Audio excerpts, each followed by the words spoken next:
Again, let me tell you, Art, answer the wild card line. My boyfriend is in a small plane north of Las Vegas, ready to fly into Area 51. He's been trying to call you by cell phone. And here he is. You're on the air. Hello. Hello there. Is this Art Bell? Yes, sir, it is. Yeah, my name, I won't give you my last name. Okay, wait a minute, sir. Hold on. The fax is signed by somebody named who? Jill. Jill. That is correct. So you are the one. That's my girlfriend. Yes, sir. Where are you? Well, I'm up here from Fort Worth in my little airplane. It's a long sea I built myself. It's a Group 10 design with the Ford Canard. I'm not sure if you know the kind. It's an experimental aircraft.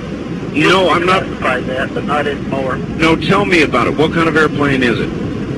Well, it's a long easy. It's got 120 horsepower like homing in it, but we had it bored and stroked and fixed it up a little bit. It usually flies around 140, 160 indicated airspeed. I'm right now at 7,000 feet.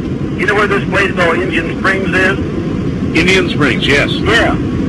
Well, I've been flying now for about 45, 49 minutes here between Beatty, is that what you call it, and Indian Springs. And I figure I'll just go on up here and try to get into this Area 51. I'm right south of this Nevada test site, or Nellis Air Force Base. Listen. And I'm right outside this restricted zone. Listen to me. When you fly into that zone, yeah, they are going to either force you down or shoot you down. Don't you know that? Well, you know, I've been in a lot of Air Force bases, and I've been in the Air Force for many years. I'm an ex-Air Force, but I'm just going to tell you that, you know, as American citizens, we have the right to know what's up there in this Area 51. And I've been listening to you boys talk about this. Hold on here, I'm making a turn. Just a second here. And I'm going to go on up there and see what's going on. And I just wanted to let you know about that before I do that, don't you know? How long do you estimate it's going to be before you... I figure about 12, 14 minutes. I can crank this baby up a little bit here. Let's do that. Let's crank this thing on up. We've got some pretty good mountains here off to my west, don't you know? I'm turning up north right now, and I can see the Air Force base out there in the distance. It's got 3 runways. It looks like they're all lit up. And A-shaped. It's like north-south. Got a lot of desert up here, don't you, boys? A lot of desert, yes. A lot of desert. Now, you're liable to get yourself killed. I'm sorry, sir, you have to speak so loud. I cranked this engine all the way up here. I said you're liable to get yourself killed. Well, we'll get up there in a few minutes, yeah, and we're just going to see what's going to happen, because this is I've got Red Crosses painted on this baby, and I got hospital on it, see? And maybe they're going to think that I'm on some kind of a mercy flight and I'm just off course.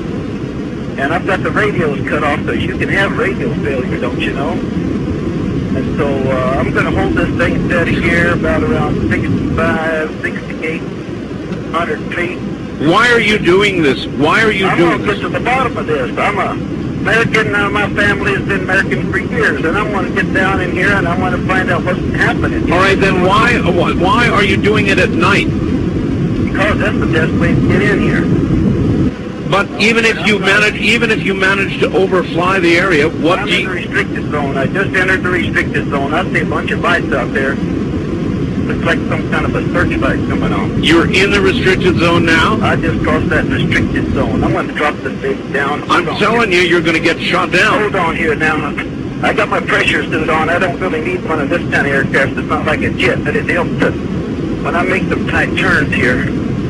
And I'm going to cut down here. Now, let's see what these boys are going to do. I don't see anybody coming up here yet. I just see a bunch of lights. But I'm pretty far from that Area 54, and I'd figure about another 8-9 minutes here. And it's hard to calculate right now trying to talk to you. I'm trailing an antenna out here about 30 feet so I can keep this phone conversation. If we get cut off, then... But I'm going to go up here and see what's going on. They say there's a bunch of UFOs and there's all kind of things out here. And I want to get this baby right down here about 1,000 feet. And we're going to see if there's any UFOs or anything out here, what's going on. Listen, I think you're making a mistake. Well, sir, I might be, but, our tax dollars pay for all this. And these boys, they've been hiding everything under all this black project and all this grave funding and all this kind of thing. Don't you, sir, hold it. Don't you think that we have a right to national security secrets?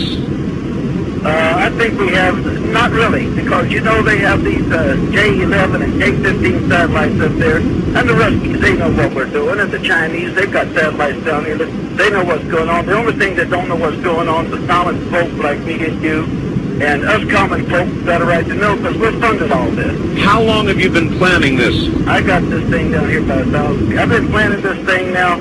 I'm right on the deck, not quite on the deck, I'm at 1,000 feet. Boy, they got light bulbs popping up everywhere. I'm telling you, they got searchlights. There's about 4 of them out here. And I've been planning this now for, anywhere from a month to 6 weeks. It took me a while to paint up the plane, because I had to use that Imron. The only thing that stick to this gel coat I got on this thing. This thing's built out of Kevlar or carbon fiber. I got it dressed 8G positive, 10G negative. It's overbuilt. I tell you what, I want to get down here and firm like a little frog that's been stepped on by big dogs when I get down here. In a few minutes here, I'll tell you that. Because I'm not going to... Hey, looks like there's a F-16 coming up here. I wouldn't be surprised. You're making a mistake. He's scrambling somebody down there. He's got some afterburners on because I can see him. He's about 5 miles out. That old boy is cranking. Yes, sir. And I see something opening up here on the ground. It's I'm pretty low now. I'm starting to pick up all kind of buildings down here. I see something here is level with the ground, and they're opening this thing up. There looks like something's coming up out of that. I can't tell you what it is. It must be on some kind of a. Hold on here. I gotta make this turn. All right. I think this little boy's gonna head up here for me. I wouldn't be surprised. Oh, he's going to be up here right directly because he's in the F-16, sure as hell. He's coming to hold on here. I would advise you to turn your... We get to this. I would advise you to turn on your radio. Come on, baby. Come on, baby. Come on, baby. We can do this now. Come on here. Hold on, this old boy's coming up here. Now, he's got his lights. He's got his lights on and he's flashing me. Yeah, he's probably... I'm waving at him. No radio, no radio. No radio, he don't know that. Well, if I were you, I'd turn it on. Folks are listening to Art Bell, because everybody listens to Art Bell. Well, maybe if you're making... I gotta get some air. You're making a bad calculation, because if they're not listening, you're going to be shot down. I don't know what he's going to do here.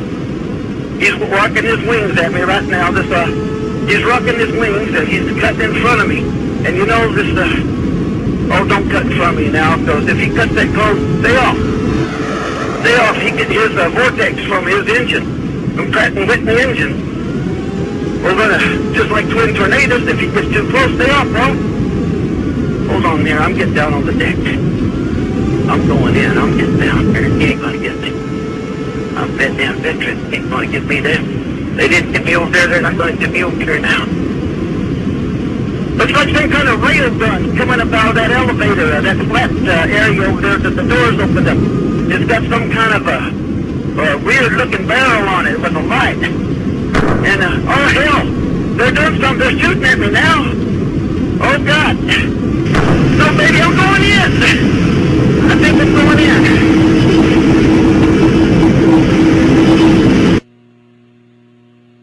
Huh.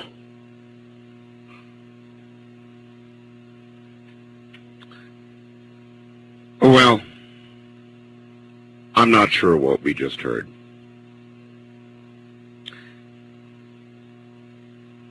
All I can tell you is I got a fax that read, Art, answer the wildcard line. My boyfriend is in a small plane north of Las Vegas and ready to fly into Area 51. He's been trying to call you by cell phone. I withheld the signature at the bottom of the fax so I could be sure that if I did get the person, I could verify it. Indeed, it was signed by Jill.